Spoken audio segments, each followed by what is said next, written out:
Olá pessoal, voltamos aqui então, vamos continuar.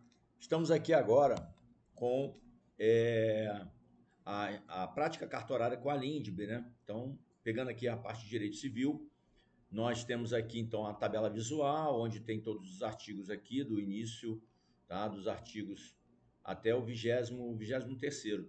Então a gente vai dar uma batida aqui, vai dar um passo a passo, vamos trabalhar por é, eu separei por blocos de fichamento, tá? E a gente vai passando um a um aqui para fazer um apanhado, tá? Tentar fazer essa conexão entre a LINDB e o direito notarial registral, beleza? Vamos lá então. Passo a passo, sem muita pressa, mas aqui a gente vai dar uma batida porque eu entendo que essa parte aqui ela é bem importante.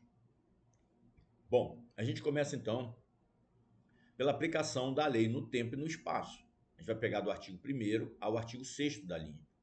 Tá? O texto legal aqui, a base resumida e adaptada, é o quê? A lei entra em vigor no território nacional 45 dias após a publicação. Ok, isso está lá no artigo 1º. Tá? É eficácia interna. A lei nova tem efeito imediato e geral, mas respeita o ato jurídico perfeito, o direito adquirido e a coisa julgada. Ok? Beleza? O, o resumo funcional dessa interpretação aqui, aplicada ao direito notarial registral, tá? O artigo 1º ao 6º trata da vigência das leis no tempo e a sua aplicação territorial. Na atividade notarial registral, isso é fundamental para identificar a norma aplicável no momento do ato e para preservar os efeitos de atos passados à luz da nova legislação. O registrador deve respeitar a validade dos atos praticados sob a égide de leis anteriores, observando os efeitos jurídicos perfeitos, os direitos adquiridos e as decisões judiciais definitivas. E aí a gente leva para a atuação prática disso aqui. Vamos tentar extrair aqui uma atuação prática. A aplicação da norma vigente na data do ato. Tá? Aplicação da norma vigente na data do ato, mesmo que o título tenha sido emitido sob outra norma. Aqui, tempus regit actum. Então, o ato vai ser praticado naquele momento em que está sendo praticado. O que vale ali é a norma que o oficial vai utilizar para fazer a qualificação. É a norma vigente, tá? Tempus regit actum. Então, o tempo vai reger, ou seja, aquele momento, e a lei vigente naquele momento é que vai reger o ato praticado pelo registrador. Perceba, possivelmente uma escritura foi feita sob a égide de outra norma. Isso muitas vezes acontece quando uma escritura é feita, realizada, o título é realizado, e aí passa um mês, 2 meses, 1 ano, 2 anos, 3 anos, 4 anos, 5 anos, e esse título não é levado ao registro. Quando ele é levado ao registro, aí o que acontece? Vai ter que fazer uma retificação. Vai ter que fazer uma rerá para essa escritura. Por quê? Porque agora o ingresso dela no Fólio Real depende da qualificação registral do registrador para o momento em que o ato será praticado. Tempus, aquele momento, regit actum. O tempo vai reger o ato praticado pelo tabelião, pelo registrador. Por quê? Naquele momento ele está fazendo a qualificação. Ele não vai fazer uma qualificação baseada nessa escritura aqui foi da época tal, o que prevalecia naquela época era a lei tal. Não. O ato que ele vai praticar está sendo realizado agora. Tempus, regit, actum. Então, o tempo vai reger aquele ato. O ato será regido pelo tempo no momento em que está sendo praticado. Legal? Então, isso é importante. Por quê? Porque o que vai ter que se fazer ali? O direito adquirido, por exemplo, não, mas aqui é aquela época que eu fiz a escritura, isso aqui estava prevalecendo. Só que o ato não foi, o registro não foi praticado, tá? Se por acaso o registro tivesse sido feito naquela época ou naquele momento sobre aquele ordenamento jurídico, naquele momento vigente, ele teria a qualificação para aquele momento, tá?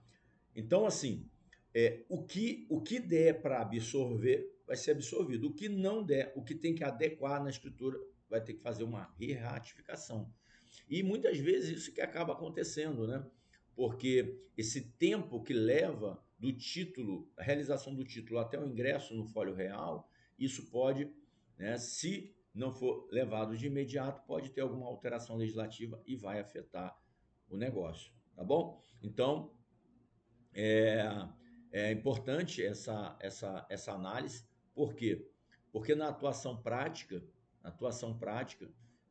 o que vai valer é a data do ato, mesmo que o título tenha sido emitido sob outra norma.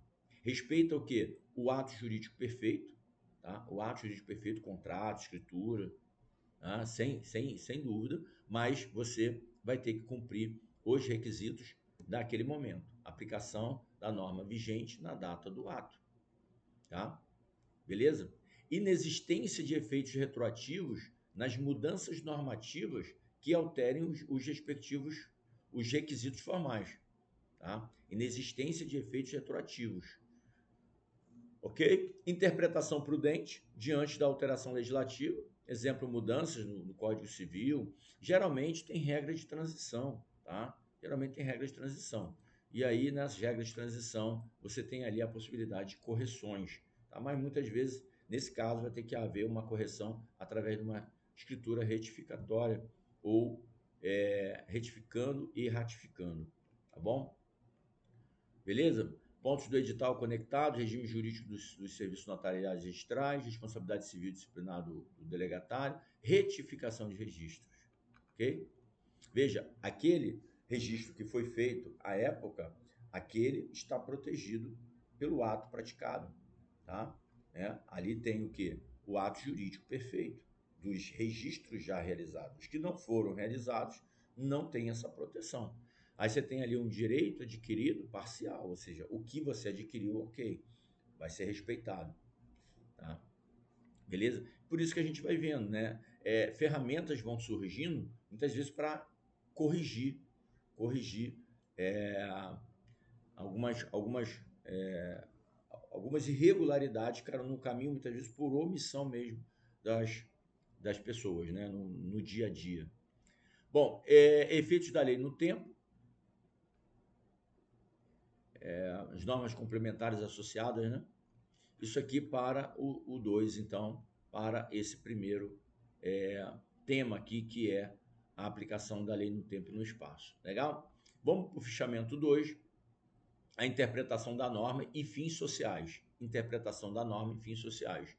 Então, o texto legal traz o que para a gente? Quando a lei for omissa, o juiz ou o aplicador do direito decidirá com base na analogia, nos costumes e nos princípios gerais do direito. Ok?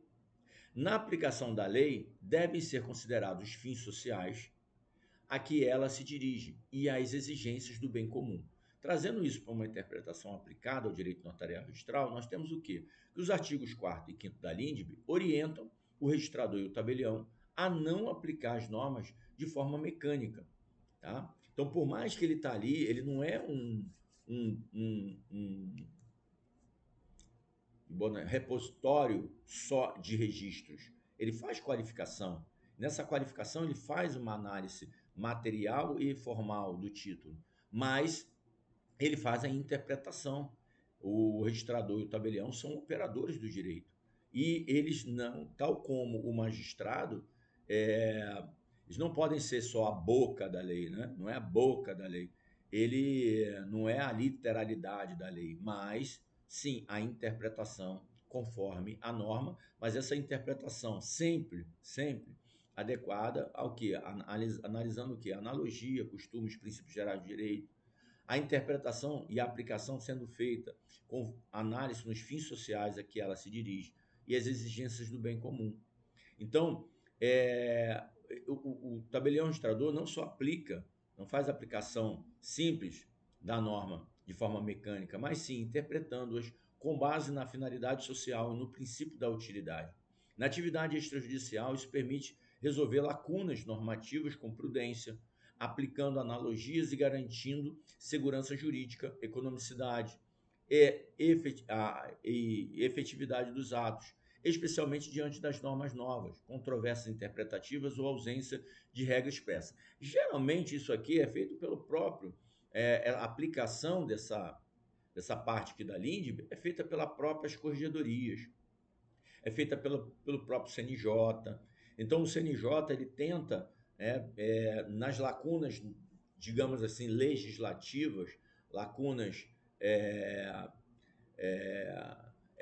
da lei estrita, o CNJ vem, então, normatizando, colmatando essas lacunas com instruções normativas, né? Provimentos, resoluções, adequando e fazendo interpretação conforme o fim social. Então, o próprio CNJ já vem fazendo, as corregedorias fazem isso, e o registrador ele pode estar sempre sugerindo alterações e tudo mais, mas o registrador está muito preso, o registrador está muito preso à norma, à legalidade, né? Então o cumprimento da norma, com pouca margem de interpretação, e o tabelião um pouco mais aberto, com um pouco mais de margem para a interpretação, tá?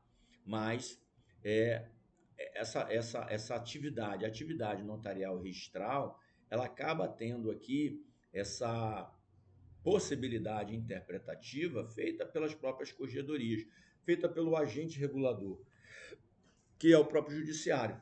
Então, o judiciário, ele é o agente regulador e ele regula e faz a regulamentação, normatização infralegal, infraconstitucional, infralegal.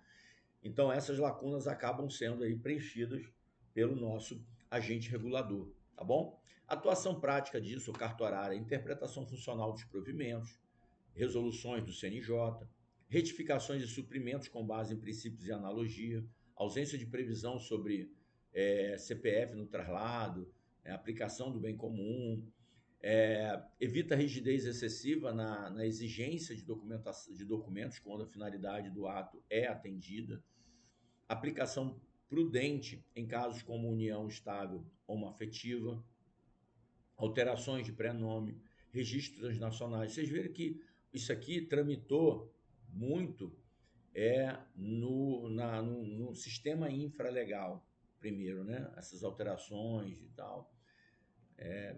E isso aí é a interpretação feita pelo nosso agente regulador, tá bom? Aí tem a retificação dos registros, né? Os atos incompletos. Isso aqui, análise dos atos incompletos sem efeito, retificação, o em tempo. Isso aqui a gente trabalha documentos estrangeiros, aperfeiçoamento dos registros, traslados. Ou seja, a possibilidade que o próprio registrador tem das análises, né? Eu falei até em aulas anteriores aqui agora, suspeição de alguma coisa, né? Suspeição de documentos, interpretações da finalidade. Então, o registrador e o tabelião está na ponta e está lidando no dia a dia com com, com essas situações no caso concreto, né?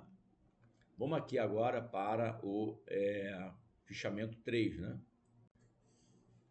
Então, gente, aqui nós estamos no fichamento 3. Aqui o tema é capacidade civil e domicílio, tá? Então, um texto legal de base para a gente, artigo 7º. A lei do domicílio da pessoa determina as regras sobre o início e o fim da personalidade. Nome, capacidade e direitos de família.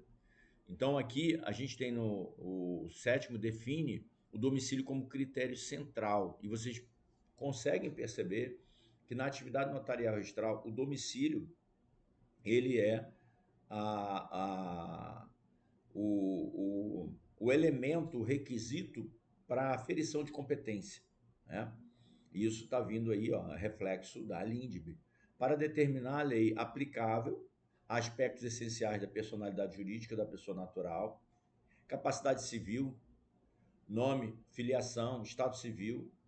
Na prática extrajudicial, isso tem implicações diretas sobre a competência para registro de nascimento, interdições, opção de nacionalidade brasileira, casamento de estrangeiros e até sobre a variedade de atos praticados por procuradores, testadores ou herdeiros domiciliados fora do Brasil. Então, na atuação prática cartorária, por exemplo, o registro de nascimento com base no domicílio dos pais. Você tem a opção de no local do nascimento ou domicílio dos pais. A inscrição da opção de nacionalidade no cartório de domicílio. O registro de interdição com base no domicílio do interditando. O reconhecimento de sentenças ou documentos estrangeiros relacionados ao estado civil, nome, capacidade. Determinação da capacidade civil em escrituras de emancipação, testamentos, inventários.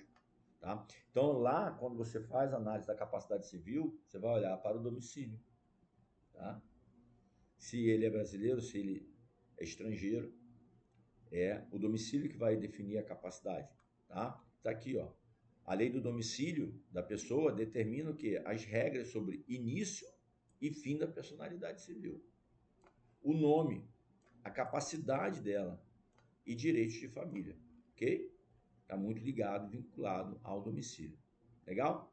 Beleza? Fichamento 4. Ele vai pegar o artigo 7º, né, parágrafo 4º da LINDE, e ele vai tratar o quê? De bens e domicílio conjugal. O regime de bens, legal ou convencional, obedece à lei do país em que tiverem os nubentes domicílios. Tá? Então, se os nubentes estão domiciliados no Brasil, prevalece para o regime de bens a lei brasileira. Viu lá a resolução 155, alterada pela resolução 583 de 2024, a possibilidade de você trasladar o regime de bens para o Brasil, e em havendo qualquer tipo de lacuna ou omissão, você pode adotar até o brasileiro, tá? Mas em não tendo, você pode trasladar o regime de bens do casal do país estrangeiro e pode ser provado por testemunhas, tá? Então, o regime de bens, legal convencional, obedece à lei do país em que tiverem os nubentes domicílio. Se forem domiciliados em países diferentes, aplica-se a lei do primeiro domicílio do conjugal. Então, o primeiro domicílio conjugal é que vai definir o regime de bens, tá? Vai ser aplicado o regime de bens. O parágrafo 4º do artigo 7º da LINDE é a base para definir qual regime de bens será aplicado aos cônjuges quando o casamento é celebrado no exterior. A norma privilegia o domicílio como fator determinante da lei aplicável ao regime de bens. E sua interpretação é central para os cartórios que realizam o traslado de casamento estrangeiro com a averbação do regime. Essa regra é hoje operacionalizada de forma concreta pela Resolução 55, com as alterações da Resolução 583. Quando a gente faz a averbação, como é que é provado o regime de bens? As duas testemunhas de lá, com um documento, um texto legal traduzido de lá, tá? Beleza? Então perceba, o domicílio como fator determinante da lei aplicável ao regime de bens. Então, a averbação do regime de bens no traslado do casamento celebrado no exterior. Então, o casamento foi celebrado no exterior e você tem aí a trasladação do regime de bens para o livro E brasileiro, no primeiro registro civil, sem necessidade aí de autorização judicial, sem necessidade de levar aí para a homologação do STJ, nada disso. O que tem que fazer? Tem todo um procedimento, né? A averbação do regime de bens de lá para cá. Você faz a averbação no livro E, do regime de bens, e o que você precisa de prova? Você vai precisar dos documentos que comprovam o regime de bens que o casal tem, né? Definiu lá no casamento. Caso não haja, pode ser feita a inclusão do regime de bens aqui no Brasil, principalmente se ele vier a morar aqui no Brasil, usando um dos regimes legais brasileiros, e aí pode usar a separação obrigatória, como definida, ou colocar o regime legal da separação parcial, a comunhão parcial de bens.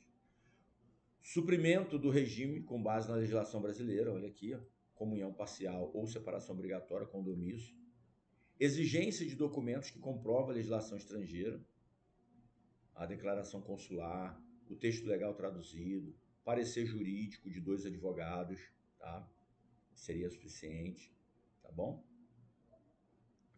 A aplicação automática do Código Civil nos casos de remissão legal ou silêncio da lei estrangeira. Digamos que a lei estrangeira fique silente, pode adotar o Código Civil. Ou ela faça a remissão, que se adote, então, a legislação brasileira.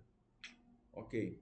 Declaração de inexistência de pacto antinupcial. Um dos cônjuges tem que fazer a declaração de inexistência de pacto antinupcial. Tá? Um dos cônjuges, não precisa os dois. Tá bom? Isso tudo está lá na resolução, tá vendo? Ok? Então, fichamento 5. Aí a gente vai falar da qualificação e regência de bens. Qualificação e regência de bens.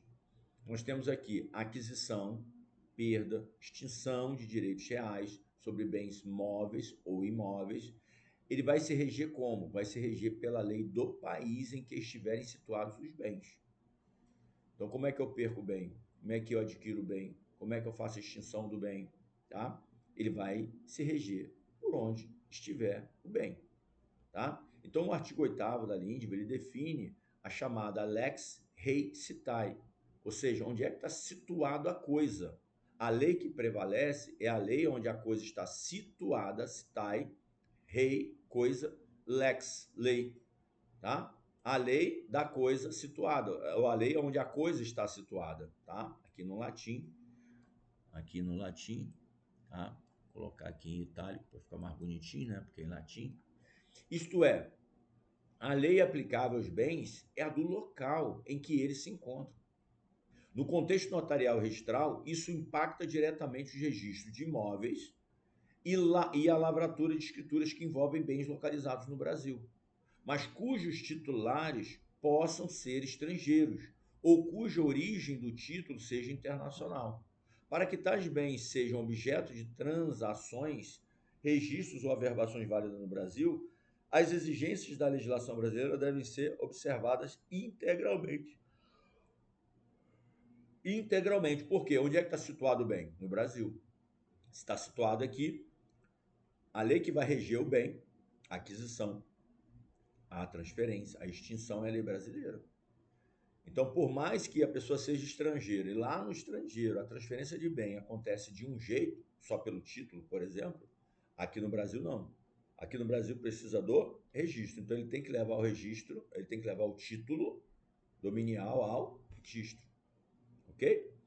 Então, a atuação prática cartorária, qualificação registral, deve seguir os requisitos legais brasileiros, mesmo que o título tenha sido gerado no exterior.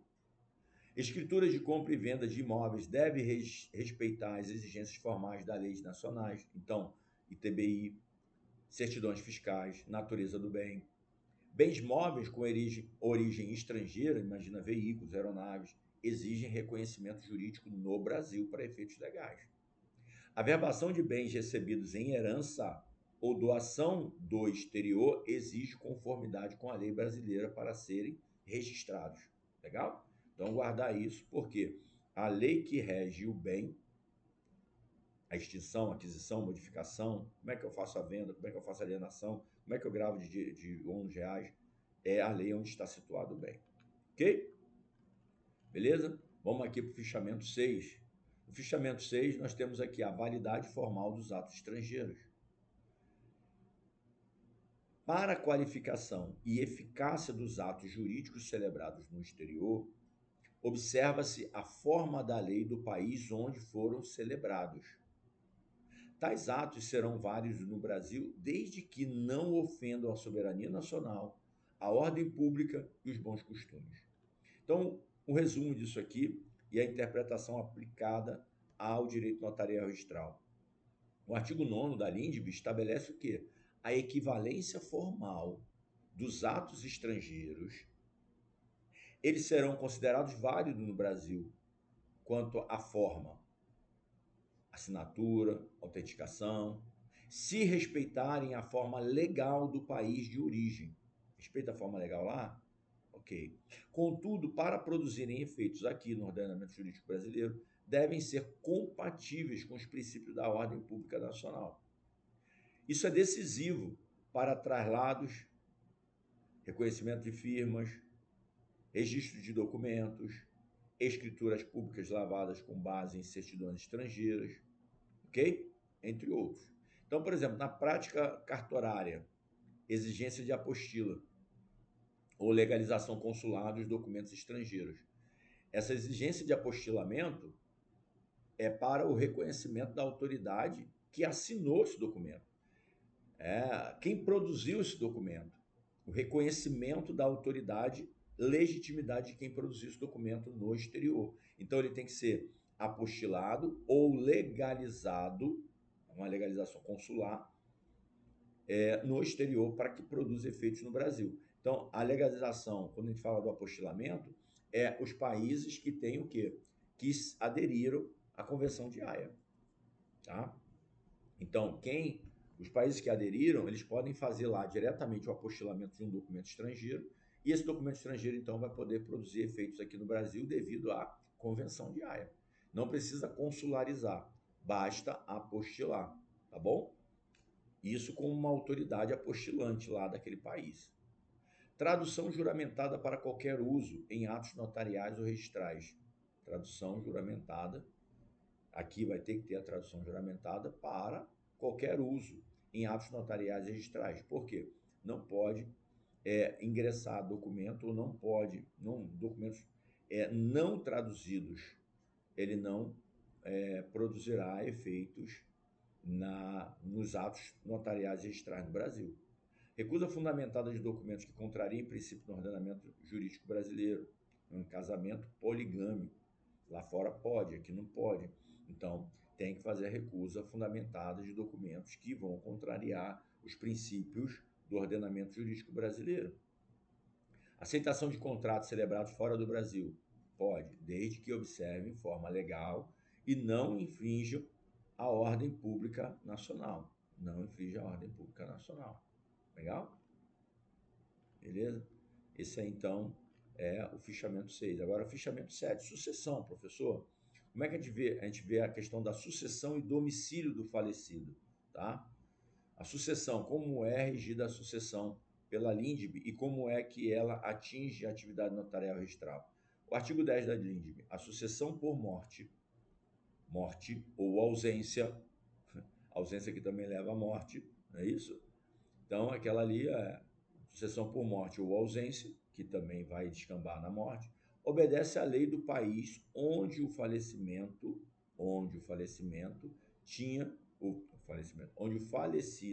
tinha domicílio. Veja aí, de novo, domicílio. Sendo essa a lei aplicável à totalidade da sucessão, tá? Então, a lei do domicílio do falecido é que vai prevalecer em relação à sucessão, tá? Que vai reger a sucessão, beleza? Então, a sucessão por morte ou ausência obedece à lei do país onde o falecido tinha domicílio, sendo essa a lei aplicável à totalidade dos bens, ok? Ok. E aí, como é que ela atinge a atividade notarial registral? Então, o artigo 10 determina que a lei do domicílio do falecido rege todas as questões relativas à sucessão. Todas relativas à sucessão, não só os bens. Então, capacidade dos herdeiros, forma de partilha, natureza dos bens, ordem vocacional hereditária. Como é que vai ser a ordem de vocação hereditária? No entanto, quando há bem situado no Brasil, veja aí que tem a força do bem, da situação do bem. Mesmo que a sucessão esteja submetida a outra legislação, então vai ser feita por lá a sucessão, a transmissão desses bens deve obedecer à legislação brasileira. Essa diretriz é essencial nos inventários e partilhas extrajudiciais com elementos transnacionais. Então, guarda isso, ó. Qual é a lei que vai reger a sucessão do morto? A lei do domicílio dele. Só que aqui no Brasil, os bens localizados aqui vai seguir a legislação brasileira, tá? Segue a legislação brasileira. Bom, aí aqui, o que nós temos? Na atuação prática cartorária, em inventários com falecido domiciliado no exterior, deve-se aplicar a lei estrangeira, a sucessão, o domicílio dele é lá, mas exigindo o cumprimento das exigências formais do Brasil para os bens situados aqui. Então, bens situados aqui, tá?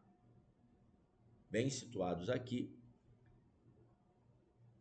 vai se reger pela lei brasileira, tá bom? Ok? A apresentação de testamento estrangeiro, quando compatível com a ordem pública brasileira e com forma válida no país de origem, pode ser reconhecido no inventário. Então, vai ter que estar fazendo essa análise. Documentos estrangeiros devem ser apostilados e traduzidos. Todos os documentos estrangeiros têm que ser apostilados para ingressar no Brasil e ser traduzido. Tá? Em escrituras de inventário com herdeiros estrangeiros, escritura de inventário com herdeiros lá no estrangeiro, né? O notário deve avaliar a capacidade sucessória conforme a lei do país do herdeiro. Tá? Beleza? Agora, eu aproveito para trazer aqui o artigo 5º da Constituição 31.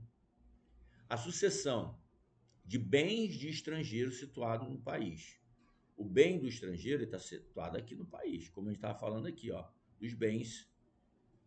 O que a Constituição diz? Será regulada pela lei brasileira em benefício do cônjuge. Lembra?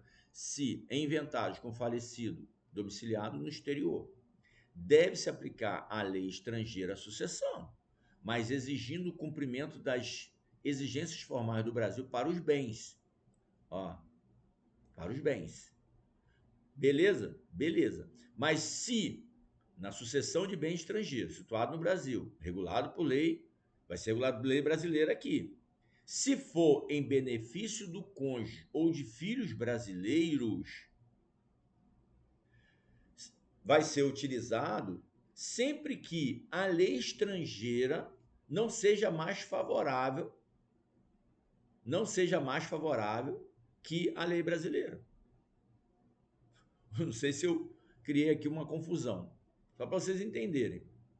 Vamos tentar dar um exemplo aqui. Tício morreu. Tício vive no estrangeiro. Tício tem bem no Brasil? Tem. Então, em regra, a sucessão dele vai ser feita pela lei estrangeira. Mas no que pertine, no que tange aquele bem, vai ser feito pela lei brasileira. Porque é aqui que está localizado o bem. Agora, se Tício tem filho ou esposa brasileiros e o bem aqui vai ser regido por aqui, né? A sucessão de bens de estrangeiro situado no país, esse bem estrangeiro está situado no país. E tem filho e mulher aqui, são herdeiros por bem, vai ser regulado por aqui. Só que aí a Constituição já diz o seguinte: sempre que não lhe seja mais favorável a lei pessoal do decujus. Que de repente o quê? Nesse bem que está no Brasil, não tem só os dois de herdeiro, tem herdeiros externos também. Tem que olhar a lei estrangeira para ver se ela não é mais benéfica para os herdeiros brasileiros. Percebeu? Então, se a lei do decujus for mais benéfica para os herdeiros brasileiros, então esse bem aqui ele vai ser regido pela lei estrangeira em prol dos herdeiros. Percebeu? Então, a Constituição mesmo já traz o quê? Já traz essa possibilidade de uma legislação mais benéfica para os estrangeiros. Então, a regra é: Tício está no estrangeiro, domiciliado lá, tem bem no Brasil, morreu lá. Onde ele morreu é que vai, a lei é que vai, onde ele tem domicílio do decujus é que vai reger o quê? A sucessão. Digamos que esses herdeiros aqui de Tício, mulher e esposa, vão se submeter a essa sucessão lá fora, que é a lei de lá que vai reger. Não tem como a lei brasileira atingir essa sucessão lá fora. Agora, os bens que estão aqui dentro vai ser regido pela lei brasileira, independentemente de ter herdeiro ou não aqui no Brasil. É aqui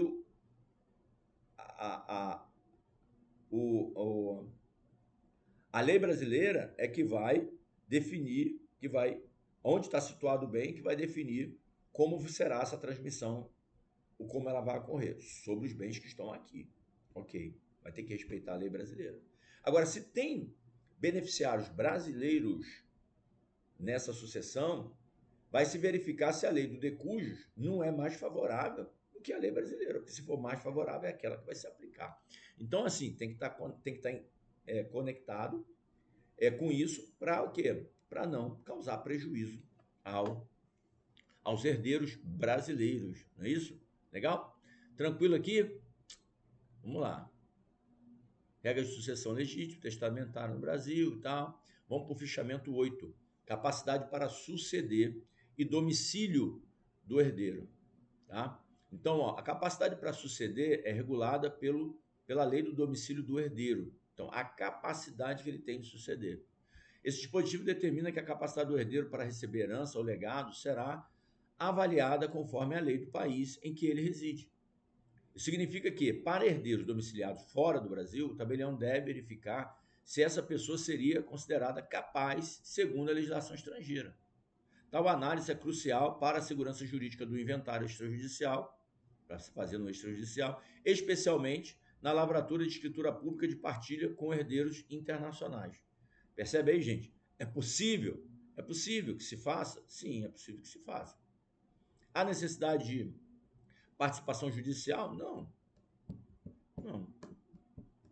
Pode ser feito pelo tabelião. Só que o tabelião vai ter que ter o quê? O cuidado dessa análise do direito internacional. E aí está muito conectado aqui com a LINDB.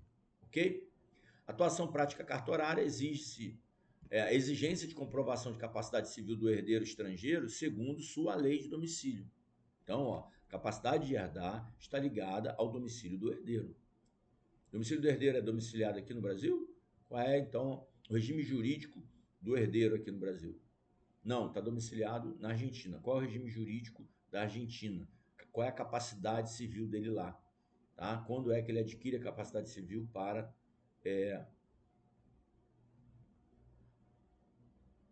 a partilha, para herdar, né? Capacidade para suceder, né? Como é que é feita essa sucessão? Regulada como? Como é que é regulada a sucessão lá? Tá bom? Exigência de comprovação de capacidade civil do herdeiro estrangeiro, segundo sua lei de domicílio, eventualmente com parecer de advogado, declaração consular, texto legal traduzido. Atestar se o herdeiro pode praticar atos de disposição ou representação no Brasil, com base em equivalência legal. Cuidados na presença de menores ou interditos domiciliados no exterior. Aplicação de legislação brasileira somente se houver remissão legal ou impossibilidade de aplicação da lei estrangeira. Legal? Beleza? Fichamento 9, pessoas jurídicas estrangeiras e RTDPJ. Como é que, né, essa relação aí, né? As pessoas jurídicas estrangeiras serão reconhecidas no Brasil conforme as leis do país em que se constituírem, devendo cumprir os requisitos da lei brasileira para funcionarem aqui. Legal? Então, a interpretação e aplicação à atividade notarial registral estabelece que as entidades jurídicas estrangeiras são regidas pela legislação do país em que foram constituídas, lá fora. Mas para exercer atividade ou produzir efeitos aqui no Brasil, devem atender às exigências da legislação brasileira, constituída lá, regida por lá, tá? Mas para atuar aqui tem que se adequar à legislação, às exigências da legislação brasileira. Isso inclui registro no RTDPJ, da sede de funcionamento no Brasil, bem como análise de capacidade jurídica, finalidade ilícita, compatibilidade com a ordem pública.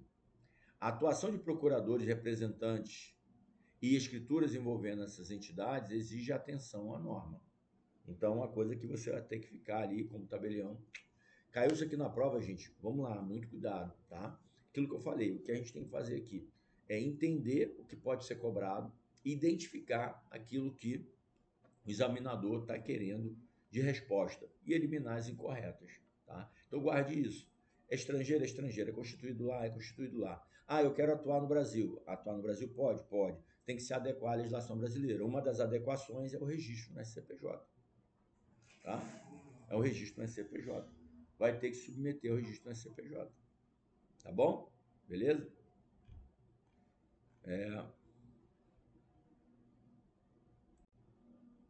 O registro de atos constitutivos de filiais, agências ou representações de empresas estrangeiras no RTDPJ. Tá? Exigência de documentos apostilados, traduzidos. A verificação de existência legal da entidade no país de origem, então certidão ou equivalente, é tudo controle que vai ter que ser feito, tá? Para adequação a adequação para exercer qualquer tipo de atividade aqui no Estado brasileiro. Lavratura de escritura pública, então ele participando de escrituras públicas, de representação empresarial, procuração, atos negociais, com atenção à validade da personalidade jurídica e poderes do apresentante. Atenção à incompatibilidade com os princípios da ordem pública brasileira. Legal? Bom, fichamento aqui, fichamento 10 agora, né? Vamos para o fichamento 10. Bom, então aí as consequências práticas das decisões e segurança jurídica. O aplicador do direito deve considerar as consequências práticas de sua decisão. Tá? Deve também respeitar a segurança jurídica, a proteção da confiança legítima e a boa-fé dos envolvidos. Esses dispositivos reforçam o princípio da efetividade da norma e da estabilidade dos efeitos jurídicos, orientando que o registrador ou tabelião, ao interpretar e aplicar normas, deve considerar os impactos sociais, patrimoniais e institucionais do ato praticado ou do ato que se pretende anular, corrigir ou negar. Também determina que o agente público respeite a confiança legítima dos usuários do serviço, especialmente em retificações, recusa de registro, cancelamento ou exigências. E a gente percebe que aí realmente a força e a atuação da atividade notarial registral, ela tem crescido cada vez mais, né, gente? Tem se assumido uma função estatal muito maior, de muito mais peso, com muito mais situações de decisão do registrador. O registrador ele tem que decidir numa uso capião. O registrador ele tem que decidir numa adjudicação. O registrador civil tem que decidir num registro tardio. E ele tem que certificar, tomar decisão e certificar. O RTD tem que certificar numa consolidação de propriedade, numa busca e apreensão mobiliária. Ele tem que decidir, tem que emitir ali a busca e apreensão. Então, cada vez mais, as decisões no sistema de justiça estão vindo para esses operadores que são operadores do direito. Tá? Então, como operador do direito, ele tem que interpretar, tem que aplicar as normas, deve considerar os impactos das suas decisões, impacto social, patrimonial, institucional do ato praticado, ou do ato que se pretende anular, corrigir, negar. Uma negativa de uma instância ou de uma rogação, um requerimento para a prática de um ato, essa nota devolutiva deve ser feita como? De uma única vez, com todos os elementos necessários para a negativa. Não pode negar uma vez, daqui a pouco vem, cumpre mais exigência, mais exigência. A nota devolutiva deve ser uma só, com tudo o que efetivamente foi encontrado para que impossibilitasse o ingresso do título, para que seja feita uma correção só do interessado jurídico no registro, tá bom? Então, a atuação prática cartorária, retificação de registros públicos deve ser feita com cautela, evitando nulidades abruptas que prejudiquem os terceiros de boa-fé. Recusa de registro ou exigência formal deve ser proporcional, deve ser fundamentada, considerando o impacto sobre os direitos envolvidos. O cancelamento ou anulação de atos deve respeitar a estabilidade jurídica dos registros anteriores e os direitos já adquiridos. Exigências excessivas e desproporcionais podem violar o princípio da boa-fé e da razoabilidade. A gente vê que tem casos aí realmente que há do próprio tabelião do registrador uma exigência excessiva, uma formalidade excessiva, e que você vai levar um ônus desproporcional ao requerente e muitas vezes desnecessário. Tá? Então você tem que exigir o que efetivamente a lei determina, não mais que isso, não por achismo. Inclusive, essa devolução tem que estar o quê? Fundamentada em lei, fundamentada na norma. Não pode ser por presunção. Tá? Beleza? Bom, e aqui nós temos até alguns flash memos aqui, né? Aqui a gente vê até o 10. Então aqui, Nós acabamos aqui, deixa eu ver aqui se os outros... acabamos aqui, tem uns flash memos agora sobre o tema. A gente está com 44 minutos, deixa eu ver aqui, pegar algumas questões aqui rápidas. Né? Qual é a regra geral da LINDB sobre a vigência e aplicação da lei no tempo? A lei tem efeito imediato e geral, respeitando o ato jurídico perfeito, consumado. O ato jurídico perfeito, gente, é aquele consumado. O ato jurídico perfeito é aquele consumado. Tá? O direito adquirido é aquele exercível. Tá? Exercível. Direito adquirido é o que eu posso exercer. O ato jurídico perfeito já está consumado. O direito adquirido, eu adquiri, mas ele é exercível, eu posso exercer. E a coisa julgada é aquela imutável, não pode ser mais mudada. Tá? Imutável, trânsito em julgado. Ok? Beleza? Então, qual é a regra geral da LINDB sobre a vigência e aplicação da lei no tempo? A lei tem efeito imediato geral, respeitado o ato jurídico perfeito, consumado, o direito adquirido exigível, exercível e a coisa julgada imutável, tá bom? Como a LINDB orienta a interpretação das normas em caso de omissão legal? Não tem omissão legal, né? Tem omissão legal. O aplicador deve usar analogia, costumes e princípios gerais, sempre considerando o fim social da norma. Então, se cair isso para você lá, no caso de omissão legal, como deve ser feita a interpretação das normas no Brasil? Analogia primeiro, costumes, princípios gerais, tá? E sempre olhando para o fim social da norma. Segundo a LINDB, qual lei define a capacidade civil e os direitos de família? Lembra do domicílio? Olha aí, a lei do domicílio da pessoa. Ela vai definir capacidade civil. E aí, quando você guarda isso, porque aqui está falando capacidade civil da pessoa, não está falando do herdeiro, mas também. Qual é a lei que define a capacidade civil do herdeiro? Domicílio. Domicílio do herdeiro. Qual é a lei que vai definir a sucessão? Domicílio do decúgio. E relacionado aos bens, localização dos bens, domicílio dos bens. Entendeu? O domicílio, a força do domicílio, muito importante. O que determina a lei do domicílio dos nubentes? Olha aí, domicílio dos nubentes. Então aqui a mesma coisa. Como é que é definido o regime de bens do casamento? Domicílio dos nubentes. Entendeu?